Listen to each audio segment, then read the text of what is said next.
Vamos a dar unos saltos grandes, son 2 capítulos, y son 2 viajes de ida y vuelta de Canaán a Egipto. Entonces eso nos va a llevar un poco de tiempo, pero vamos a tratarlo de hacer en una forma expositiva y haciendo los saltos necesarios para que podamos entender cómo Dios está trabajando en la vida de José, en la vida de sus hermanos y en nuestra vida tampoco. Porque la palabra es para siempre. La palabra también es contemporánea para nosotros. No necesitamos cambiarla, solo cumplirla. Y comenzamos realmente en el capítulo 42.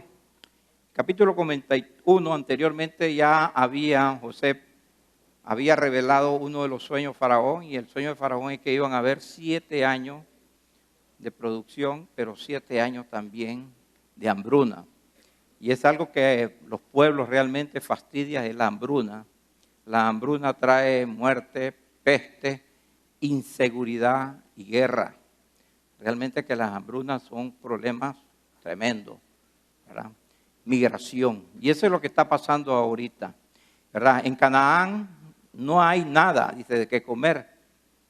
La familia que Dios había escogido está en peligro de extinguirse por inanición, por falta de alimento. Y comienza así viendo Jacob, que en Egipto había alimento, dijo a sus hijos, ¿por qué os estáis mirando? Y es una forma de expresión, ¿verdad? ¿Qué están esperando? ¿Qué esperan? Yo creo que cuando hay comida y uno oye que hay comida en tal lugar debe irse rápido. ¿Por qué? Porque todo el mundo va y eso se acaba rápido. No sé si algún día ha tenido la oportunidad en situaciones difíciles que va al supermercado y ya no hay. De nada sirve tener el dinero, de nada sirve tener bienes materiales cuando no hay que comprar. Y eso es lo que estaba pidiendo. Seamos diligentes. Dios está proveyendo, sí. No proveyó comida en ese momento, pero sí proveyó bienes a Jacob y a su familia para poder hacer las transferencias de bienes a alimentos. Y se fueron 10 hijos. Ahora, una cosa interesante, ¿verdad? Porque que lo que queremos ver es cómo van restaurando, cómo va el camino de la restauración de que José, siendo el hijo y el hermano que fue afectado, ofendido, que fue vendido, ahora cómo él está trabajando para restaurar de primero él mismo de lo que le hicieron primero. Ya hablamos en la clase, en la domingo anterior, sobre cómo Dios trabaja en él, cómo Dios pone la prueba. Y vamos a aclarar un poquito más de eso. Ahora él quiere trabajar sobre sus otros hermanos, sobre su familia.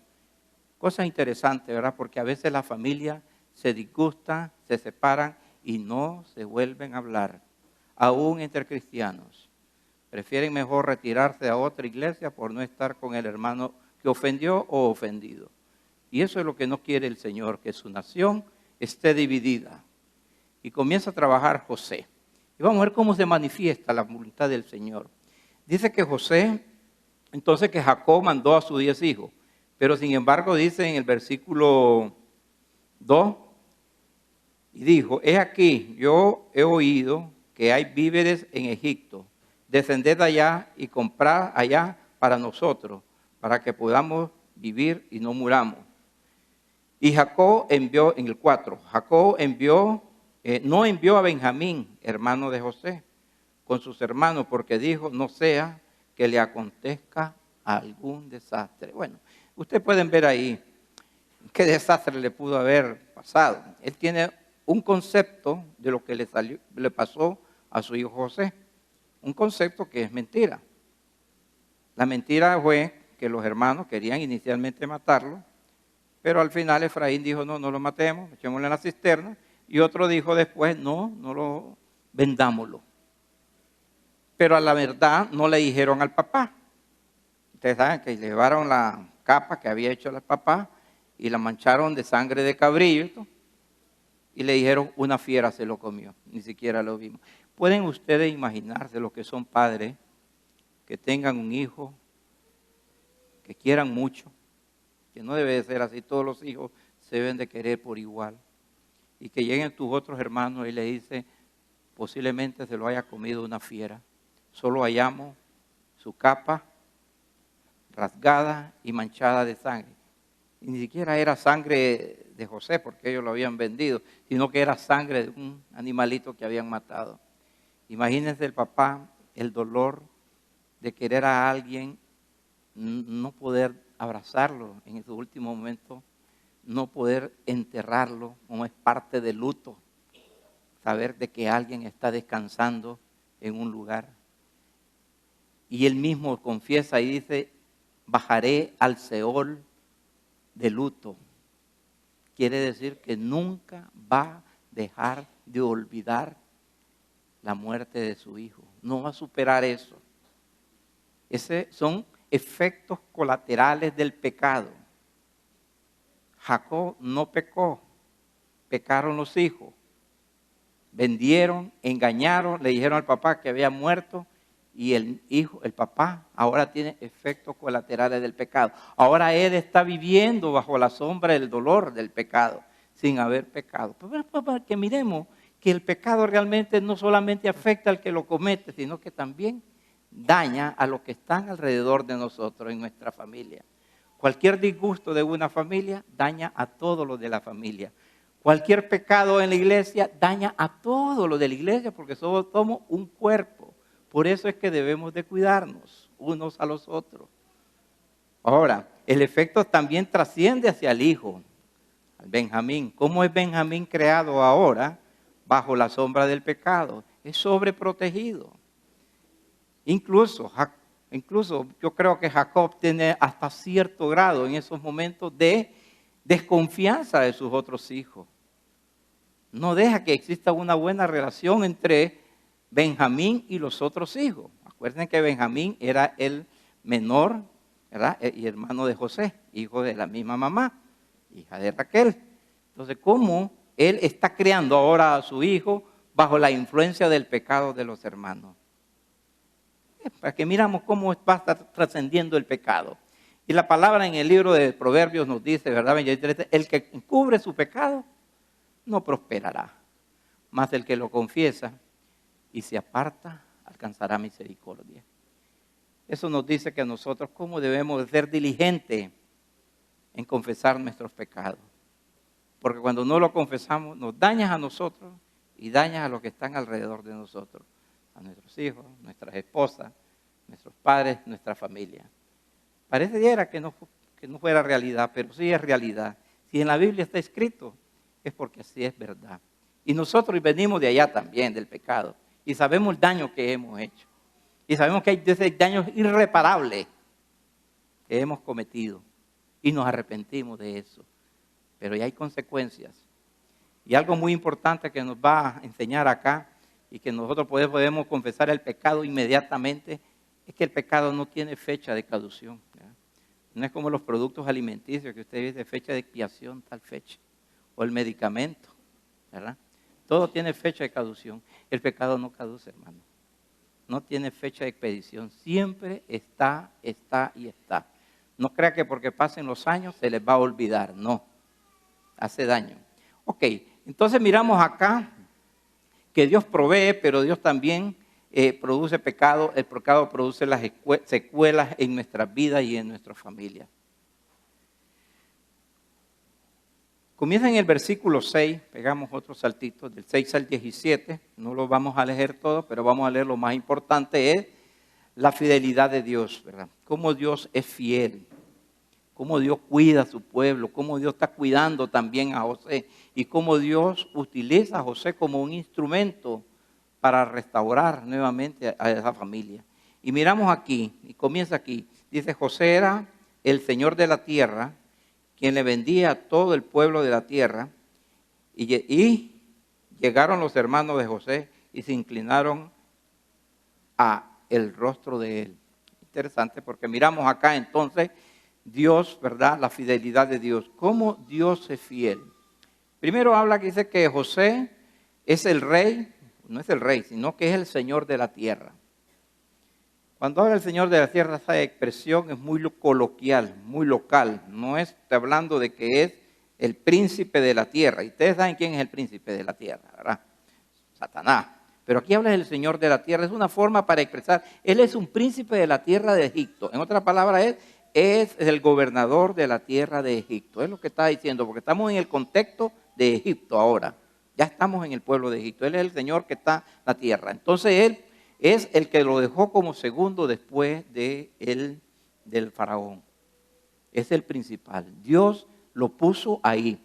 Y segundo, dice que Dios es fiel porque cumple su promesa y cumple lo que Él. ¿Qué fue lo que soñó José? El primer sueño de José. Capítulo 37, versículo 7, dice que él soñó y que estaban con sus hermanos amasando moños de trigo, dice. Y que miraba que el moño que él estaba haciendo se paraba erguidamente y que los moños de los 10 hermanos restantes se postraban ante él. Está cumpliendo su sueño. Ahorita está él y sus hermanos, dice, están de rodillas ante él, haciéndole los honores, como dice, ¿verdad?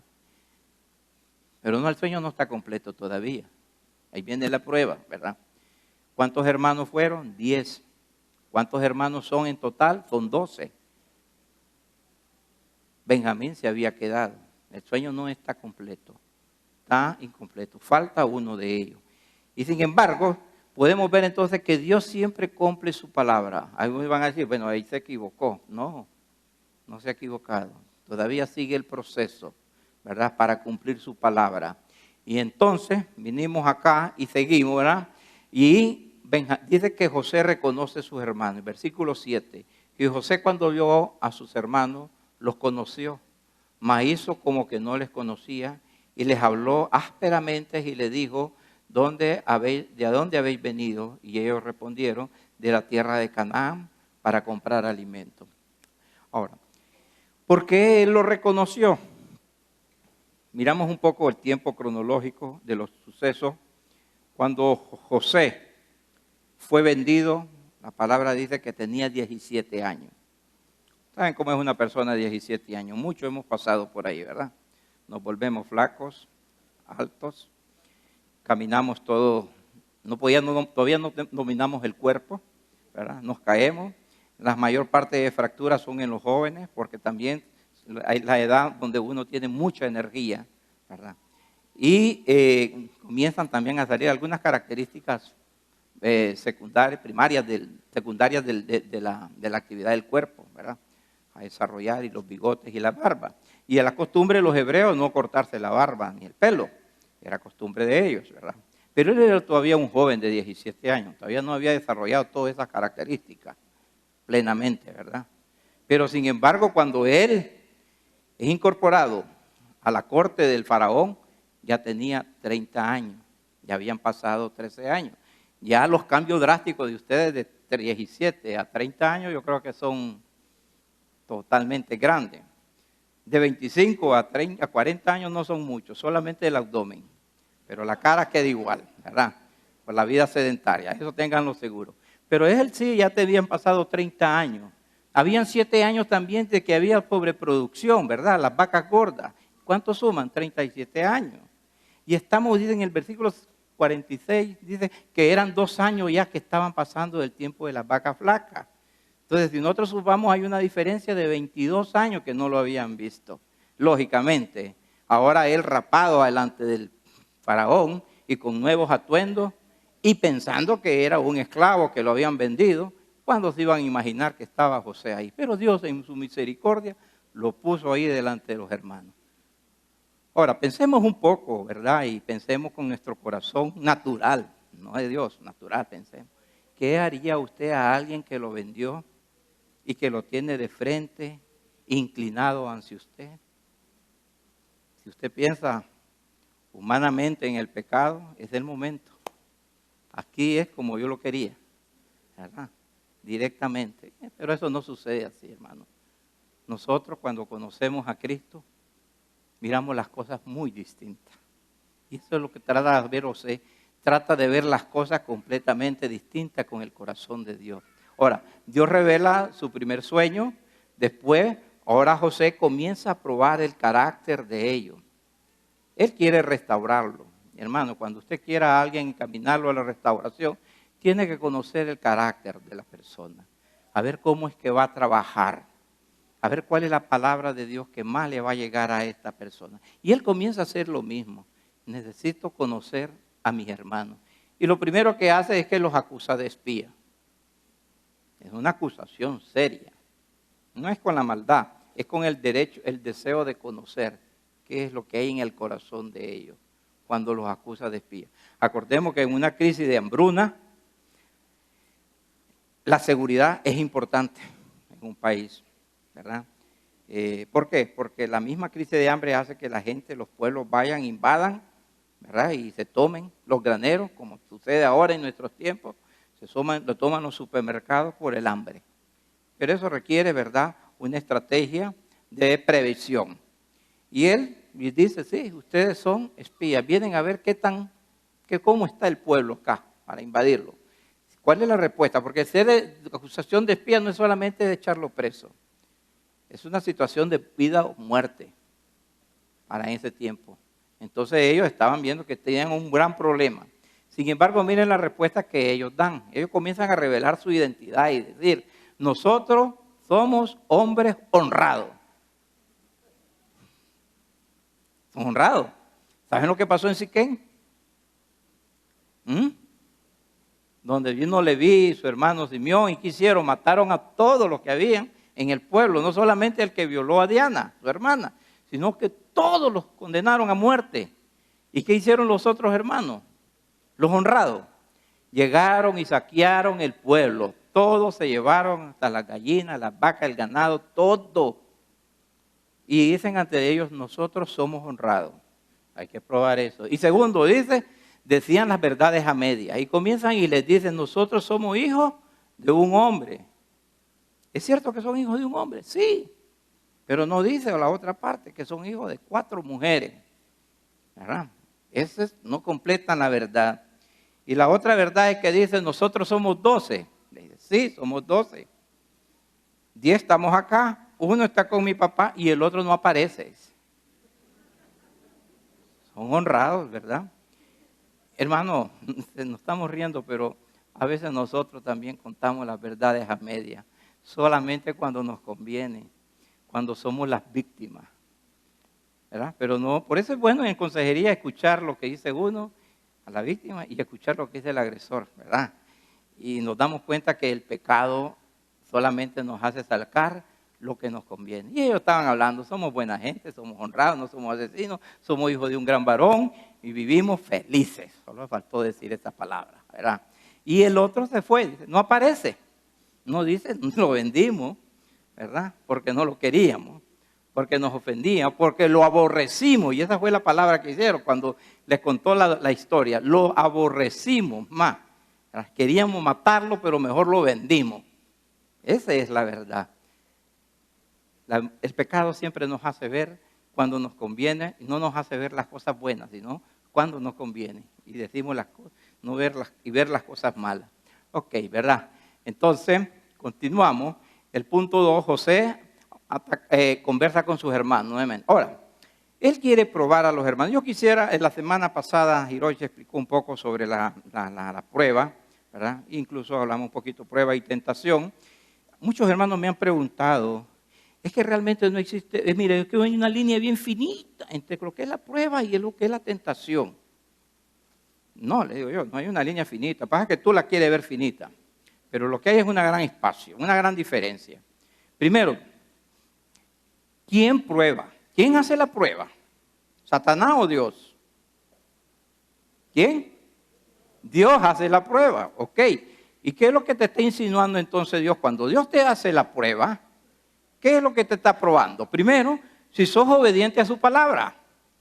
No te está insinuando a pecar, sino a obedecer la palabra de Dios. Como resultado de esa obediencia a la palabra de Dios, ¿a quién estás glorificando? ¿A quién estás dando honra cuando tú haces la palabra de Dios? Cuando tú obedeces la palabra de Dios. Nosotros cuando cumplimos la palabra de Dios, ¿a quién le damos honra? A Cristo Jesús. Ok, entonces Dios. Ahora, ¿para qué es el propósito de la prueba? ¿Por qué me prueba Dios?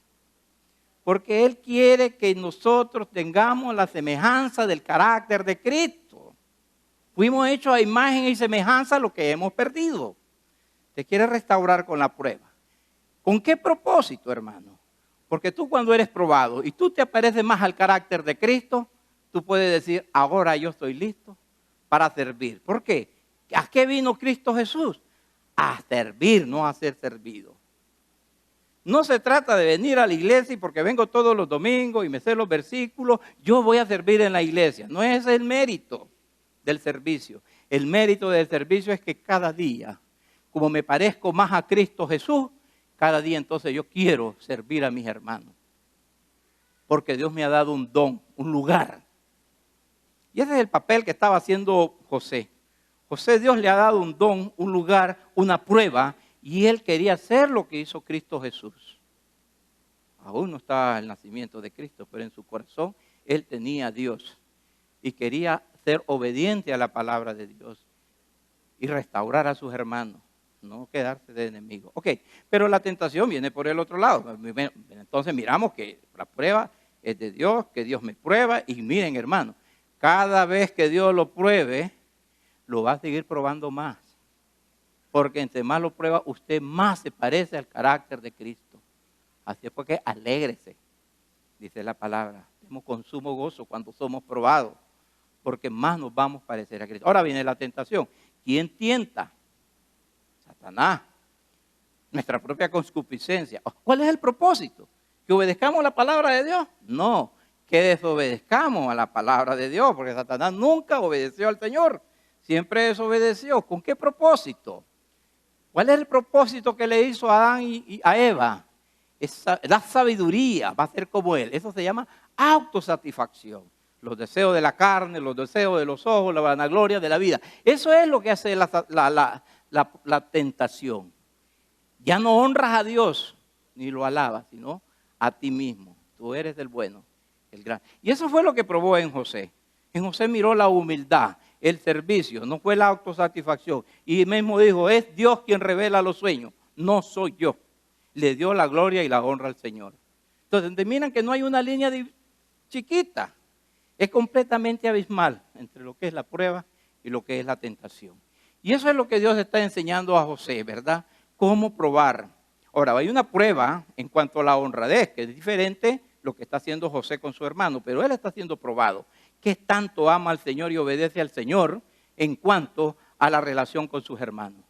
Humanamente, si no hubiera tenido al Señor José, inmediatamente los mandas a encarcelar y los mata por venganza. Eso se llama venganza, porque ellos tuvieron en su corazón el deseo de matarlo. Por misericordia de Efraín, que se recordó algo y dijo, no, no lo matemos. Y Simeón dijo, no, no ganamos nada, mejor vendámoslo, ahí ganamos algo. Ok, pero eso no es bueno. Entre malos hay unos que son más malos que otros. Eso es lo que nos quiere enseñar la palabra ahí.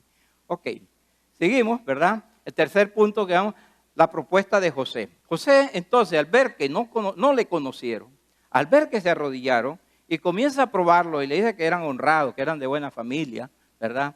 Y que eran 10 hermanos y que uno se había perdido. Bueno, voy a probar, voy a enseñarle una lección, ¿verdad? Un hombre es probado.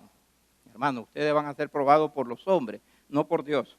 Van a ser probados los hombres para ver si lo que dicen es verdad y lo que se hacen es verdadero. Esa es la prueba de los hombres. Y qué interesante, nosotros también debemos de probar a la gente, si realmente son verdaderas y cumplen con su palabra. No es la prueba de Dios, es la prueba humana que nosotros queremos. Entonces él comienza a probarlo, ¿verdad? Y ponemos ahí en el versículo, ¿dónde? 18 al 20. Del 18 al 17 dice, entonces les puso juntos en la cárcel por 3 días. Bueno, vamos a ponerlos en la cárcel. No es desquite, como dice la gente, no es venganza. Lo puso por 3 días. Y al tercer día le dijo a José, haced esto y vivid. Yo temo a Dios. Si sois hombres honrados, quede preso en la casa de vuestra cárcel uno de vuestros hermanos y vosotros y llevar el alimento para el hambre de vuestra casa, pero traeréis a vuestro hermano menor y será verificado vuestra palabra y no moriréis. Y ellos lo hicieron así. Ok, está aprobando, ¿verdad? La importancia de ello. Ahora, interesante que lo mete 3 días en la cárcel. 3 días es poco, ¿verdad? Pero ¿cuál es el propósito que los dejó 3 días? Ellos estaban experimentando algo, y más adelante lo dice, estaban experimentando algo en su alma.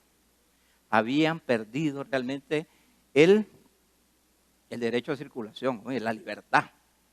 ¿Qué es lo que hicieron ellos con José? Le robaron la libertad, lo vendieron como esclavo. En ese momento, estando 3 días en la cárcel, ellos comenzaron a revivir lo que habían hecho 22 años atrás. Interesante, porque le digo yo que el pecado no tiene fecha de vencimiento. Comienza a ser vigente en ese momento, a revivir lo que hicieron en aquel momento.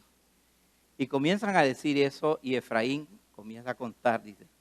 Y decía uno al otro, verdaderamente hemos pecado contra nuestros hermanos. No habían reconocido el pecado. Parece que estar en la cárcel es un buen aliciente para que la gente reconozca su pecado. Estoy casi de sugerirle al pastor que tengamos aquí algo cerca, para los que vienen, ¿verdad? Y dejarlo unos 2, 3 días para dar el primer paso de la evangelización, que es reconocer el pecado, ¿verdad? Bueno, es bueno. Y lo digo por experiencia, yo he ido a las cárceles, estaba trabajando anteriormente con un ministerio que trabaja con personas de las maras y en ellas pues nos expresaban sus pecados, compungidos, pero no hay arrepentimiento, ¿verdad? Por temor o por cualquier otra cosa. Te lo digo, todos los en la cárcel están como dicen, no es un arrepentimiento genuino, pero sí todos reconocen que sí cometieron error. Pero eso no quiere decir que son perdonados. No quiere decir que sean arrepentidos, hermanos. Ok, y aquí volvemos y decimos, y decían unos a otros, verdaderamente hemos pecado contra nuestro hermano. Pues vimos la angustia de su alma cuando nos rogaba y no le escuchábamos. Por eso ha venido sobre nosotros esta angustia. Entonces Rubén le respondió diciendo, no os hablé yo y dije, no pequéis contra el joven y no escuchaste. He aquí también se nos demanda su sangre. Ok, podemos ver, ¿verdad? Que están reviviendo una situación que nunca habían experimentado. El ruego que el hermano José les hacía, era un muchacho de 17 años, llorando, rogándole que no hicieran tal maldad contra él. Separarlo de su padre, de su familia y llevarlo y venderlo como un esclavo. Y ellos ahora están, y hay un paso ahí a la reconciliación, para qué bueno que estar en la cárcel a ellos, ¿verdad? Están reconociendo que no hicieron como debieran de hacer las cosas, hicieron mal. Cuando uno reconoce el pecado sabe que hizo mal.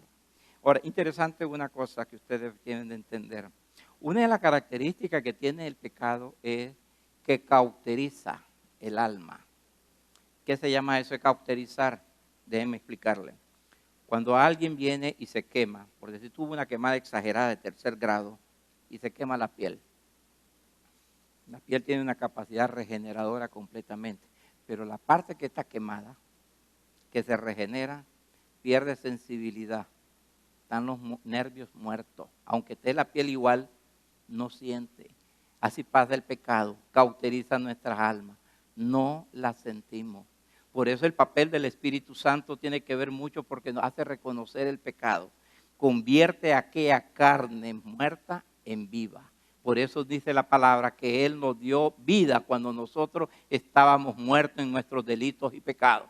Porque el pecado nos hace cauterizar nuestras almas, nuestros sentimientos. Y cada día nos ponemos más duros en el pecado y hacemos peores cosas. Cada día hacemos insensibles. Entonces ellos ahora están volviendo a la sensibilidad. Y están diciendo, te dijimos, pecamos, hicimos daño. Hay daños que son irreparables, hermanos. Y entre más tiempo usted deja el pecado, más irreparable se vuelve. El pecado debe ser confesado inmediatamente para evitar los daños colaterales. Y entonces ellos están ahí rogando. Ahora, interesante porque ellos no sabían, ¿verdad?, que José estaba entendiendo. José hablaba hebreo, José lo estaba entendiendo. Ellos creían que como creían que era Egipto, y tenía que ser un traductor, pero estaba oyendo él todas esas cosas. ¿Y qué hizo José? Se apartó José de ellos y lloró. ¿Por qué lloró? No se enojó. Estaba viendo que la palabra de Dios, que Dios lo mandó a hacer, está haciendo un efecto. Quiere él reconciliar su familia, pero no puede ver reconciliación si no hay reconocimiento de pecado. El primer paso se está dando. Igual nosotros, hermanos, si queremos reconciliar con alguien, porque lo ofendí o porque me ofendió, yo tengo que reconocer mi pecado o el pecado. Tengo que ir donde él. Mire lo bonito, los hermanos llegaron, pero el ofendido está trabajando en la vida de ellos. Entonces no los encarceló por maldad, sino para hacerlo reconocer el pecado. Y eso lo logró. Están ahí, pero no ha cumplido totalmente el sueño. Ok, seguimos. Ellos reconocen el pecado y reconocen realmente el dolor que provocaron a José, ¿verdad? Entonces debemos ser sensibles. Ahora nosotros, como hermanos de iglesia, debemos de ser sensibles cuando alguien que estamos evangelizando y reconoce su pecado. Él lloró, dice, de gozo, al saber que está haciendo efecto lo que está contando, ¿verdad? Ahora, le das una oportunidad, actúa también con misericordia. Y le dice, bueno, van a salir los 10, sí, está bien. De los 10 se van a ir 9, se van con los alimentos, con provisiones, y en cambio queda Simeón de garantía. ¿Por qué? Porque la prueba es probando su honradez, si lo que estaban diciendo era cierto, ¿verdad? Que si estaba su hermano vivo, Benjamín, y que lo iban a traer. De garantía queda Simeón. Ok. Eso es la prueba que ellos están pasando. Sigamos. Ahora, veamos aquí la bondad de José. Entonces, deja libre ahí, pero también le da las provisiones. Pero también, dentro del saco de cada uno de ellos, le manda el dinero que habían comprado. En otras palabras, se los regresó. Pero miren aquí lo que es el pecado, ¿verdad?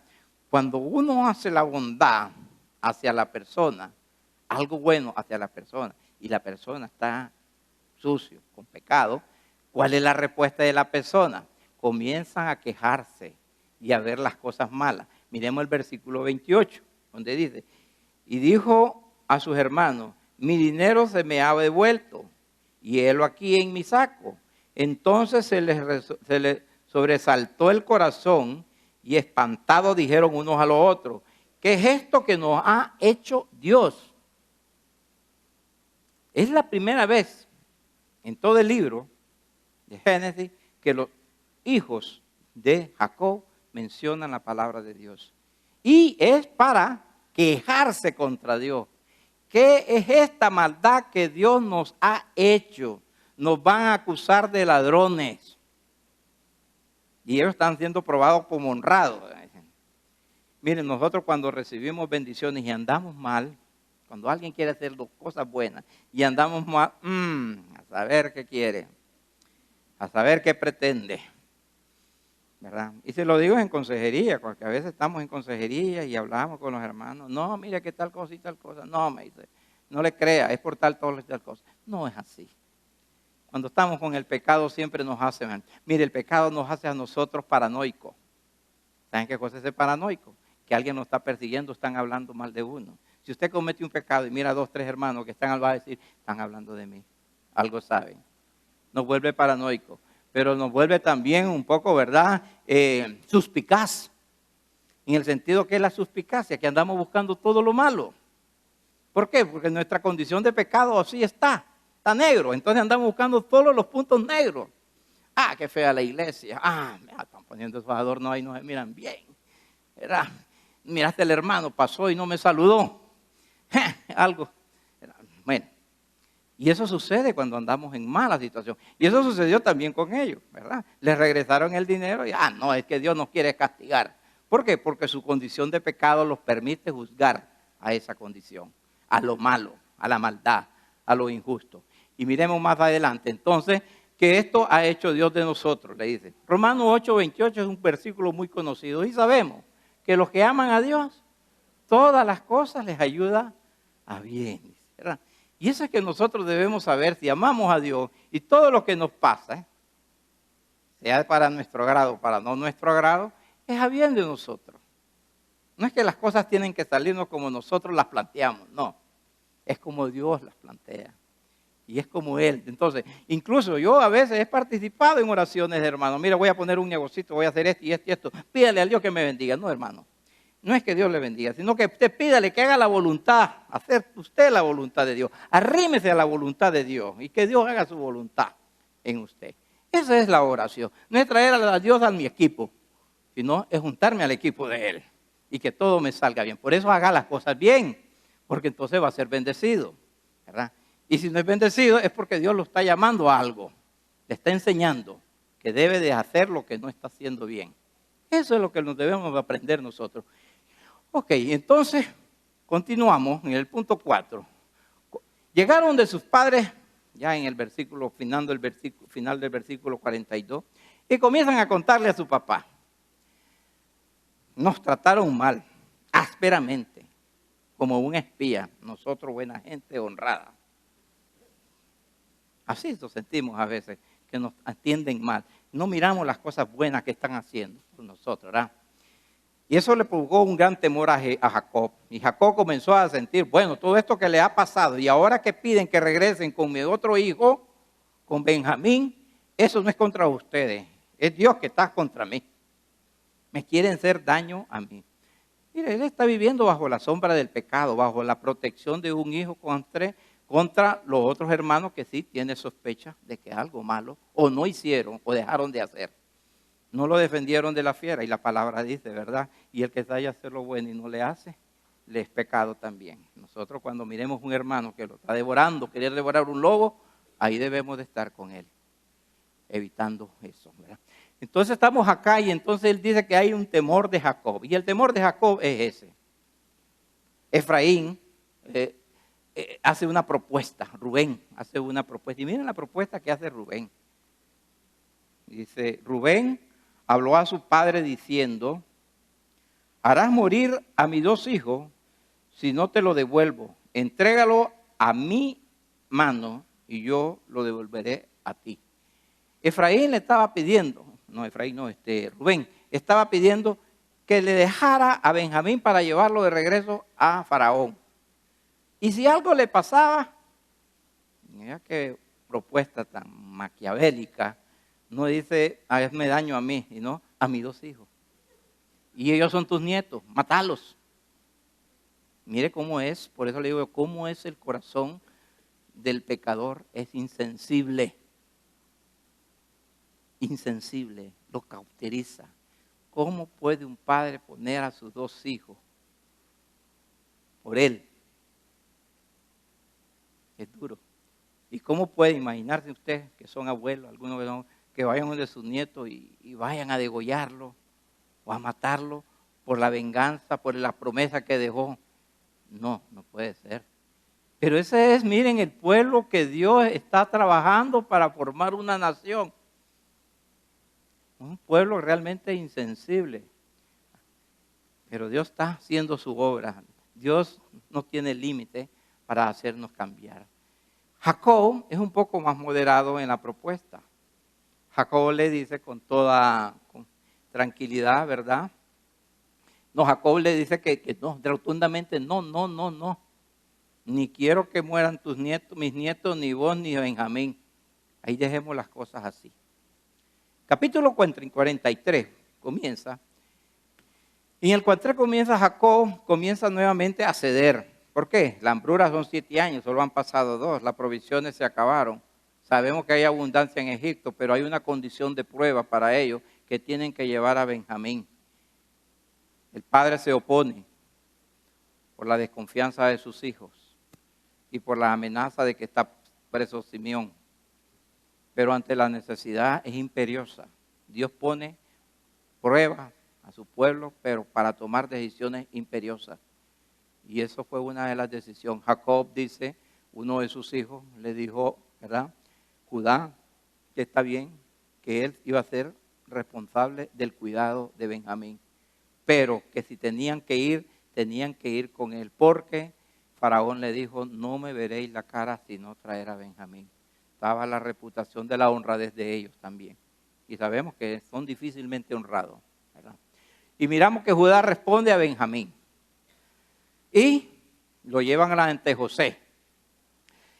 Pero antes que lo lleven, hay un gran paso importante que Jacob hace. En el versículo 14 dice, y el Dios omnipotente os dé misericordia delante de aquel varón. Eso es una oración. Por primera vez, Jacob ora por sus hijos.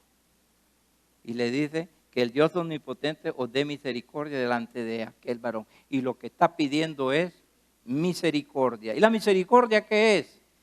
Que el faraón los trate como no se lo merecen. En vez de tratarlos mal, que los trate bien. Esa es la misericordia que Dios nos da también. Dios nos trata a nosotros como no debemos merecerlo. Con amor, no con odio. No es a la fuerza, es con amor. Dios le es misericordioso. Pero también miren la oración qué bonita que es. Dice, y le pide que dé misericordia, que os suelte, ¿verdad? Al otro y a vuestro hermano y a este Benjamín, y que dé, y de ser privado de mis hijos, séalo. En otras palabras, mi deseo del Señor es que queden en libertad mis hijos. Mi deseo es que encuentren misericordia. Pero si es tu voluntad que no sea así y que me prive de mis hijos, así sea. Es una oración bien convincente, ¿verdad? Pidiendo la voluntad del Señor. Y nosotros sabemos cómo es la voluntad del Señor. Es buena, es agradable y es perfecta. Y si las cosas pedimos al Señor y no salen como nosotros, es porque nosotros queríamos diferente. Pero Dios es el que tiene el control de nuestras vidas.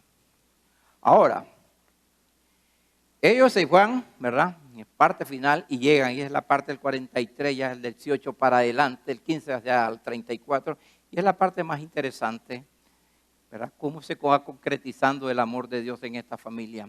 Y encuentra comúnmente a Benjamín, y le llevan presente. El presente que le llevan es todo lo bueno que había aquí en la tierra. ¿Con qué propósito? Es para ablandar al rey. Nosotros a veces, ¿verdad? También actuamos así con el Señor. Le llevamos cosas al Señor, ¿verdad? Para que sea bueno con nosotros, ¿verdad? Y eso se llama religiosidad. Lo que nosotros hacemos para agradar al Señor. El Señor solo te pide dos cosas, que seamos obedientes y que cumplamos sus palabras.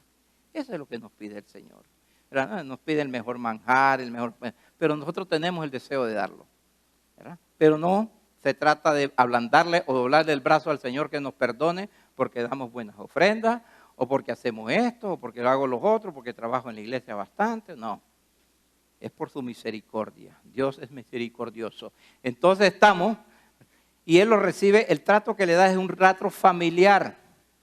No lo recibe ni en la venta, ni donde están los granos, sino que le dice a su siervo, mire, llévalo a mi casa. Degüella un buey y prepáralo porque vamos a comer. Llego a almorzar con ellos.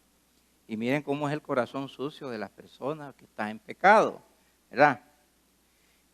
Dice, y vio José a Benjamín con ellos y dijo al mayordomo de su casa, lleva a casa a esos hombres, degüella una red y prepárala, pues estos hombres comerán conmigo al mediodía, ¿verdad? E hizo el hombre como José dijo y llevó a los hombres a la casa de José. Entonces, oigan el corazón de las personas que están en pecado, oigan. Entonces aquellos hombres tuvieron temor. El pecado produce temor. Produce temor. Cuando fueron llevados a casa de José y le decían, ¿qué le decían?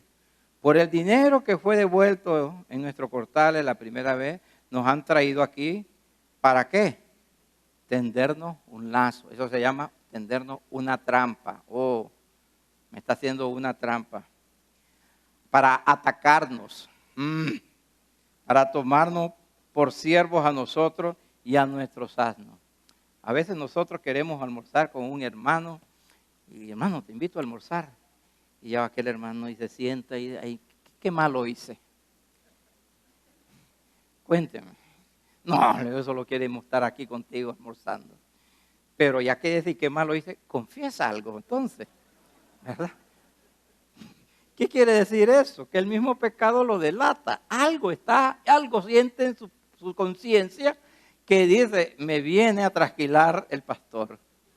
No es así, ¿verdad? No se trata de, pero sin embargo, así actuamos cuando andamos bajo la sombra del pecado. Andamos caminando, ¿verdad? Y queremos que nadie sepa. Y cuando nos agarra el pastor, ahí sí, algo sabe, alguien le contó. Eso es lo que pasaba acá, ¿verdad? Y lo llevó a su casa y vamos a comer. No, hoy sí, es una trampa que algo nos va a sacar, nos va a echar a ser esclavos, se va a apoderar de nosotros, nos va a matar. Y el hombre lo que está tratando de mostrar es misericordia, es amor a sus hermanos, quiere unir a sus hermanos. Y entonces ahí, y miremos todo eso, pero miremos cuando uno trabaja y vive en la paz del Señor. Y en el versículo, ya para finalizar, en el versículo el 23, dice, uno de los siervos, y le respondió, oigan con qué palabras tan suaves, paz a vosotros, no temáis, vuestro Dios y el Dios de vuestros padres os dio el tesoro de vuestros costales. Yo recibí vuestro dinero y sacó a Simeón a ellos. O sea, ¿cuál es la respuesta donde hay una casa que mora el amor de Dios? Paz, tranquilo, no se pongan ansiosos, no te preocupes. Eso que te dieron es lo que el Señor te dio. Ustedes me dieron el dinero a mí, el Señor lo puso ahí. Dios se los ha dado. Es más, les voy a sacar a Simeón de la cárcel para que estén juntos. O sea, miremos, ¿verdad?, las dos posiciones. El que está en pecado y el que quiere agradar a Dios. El que quiere agradar a Dios anda en amor, en buenas cosas. El que quiere agradar al pecado siempre anda pensando en la maldad, en lo oscuro, en lo negro, en las dificultades. Y miremos ahora el encuentro final. Este es un pasaje que quiero que ustedes en grupo de casa pueden leerlo, los dos capítulos, excelente. Y si pueden leerlo en casa. Y si leen el capítulo 43 y al final del 43 no lloran, vuélvanlo a leer. Y quiero que lean el 44 y el 45, yo sé que van a llorar. Yo no he vivido esto, posiblemente algunos de ustedes han vivido esto, ¿verdad? Pero sin embargo, cómo Dios va mostrando cada uno, ¿verdad? Dice que en el pasaje, y alzando José sus ojos, vio a Benjamín, su hermano, hijo de su madre, y dijo, ¿es este vuestro hermano menor, a quien me hablasteis? Y dijo, Dios tenga misericordia de ti, hijo mío. Entonces José se apresuró porque se conmovieron sus extrañas a causa de su hermano y buscó donde llorar y entró su cámara y lloró. ¿Cómo Dios mueve el corazón de él? Y abraza a su hermano, 22 años sin verlo. Y cómo Dios lo ha cuidado. Y cómo se conmovió él y lloró. Imagínense el llanto y de que no poder revelarle en ese momento que él es José, el hermano que habían vendido. Y que estaba viendo en la frente de la misericordia de Dios, cómo Dios está cumpliendo cada uno de sus pasos. Cómo Dios cumple. Y ellos comieron, dice, y estuvieron ahí con él. Podemos ver, Señor, cómo la venganza Dios no nos ha permitido que nosotros nos venguemos.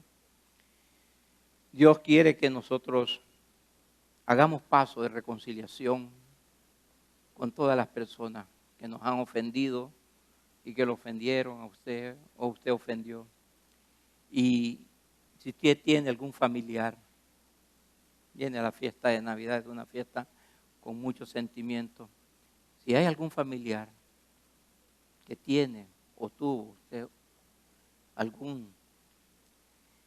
algo que en su corazón le molesta, le pesa, que su conciencia lo está llamando, es momento de presentarlo, momento de llamarlo a la reconciliación y olvidarse del pecado.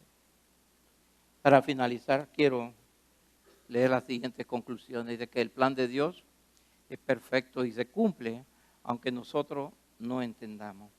Cuando leemos